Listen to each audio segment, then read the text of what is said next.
Hey guys, welcome back to TechMan. Today, let me show you how to switch back to personal account on Instagram. Switching your Instagram account back to a personal profile is actually pretty quick, and you can do it directly from the app whether you're using iPhone or Android.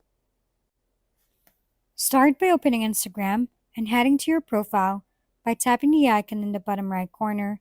If your account is currently set as a business or creator profile, you usually notice the professional dashboard section right under your bio. Tap on that, and once the dashboard opens, look for the settings icon in the top right corner. From there, scroll down until you reach the creator or account type section. You'll find an option called Switch Account Type. Tap it, then select Switch to Personal Account. Confirm when Instagram asks for verification. Within a moment, your profile will return to a standard personal account. If you want extra privacy afterward, you can also enable the private account option in your account privacy settings.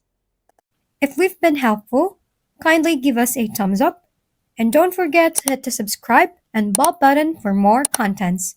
For any questions and suggestions, comment down below.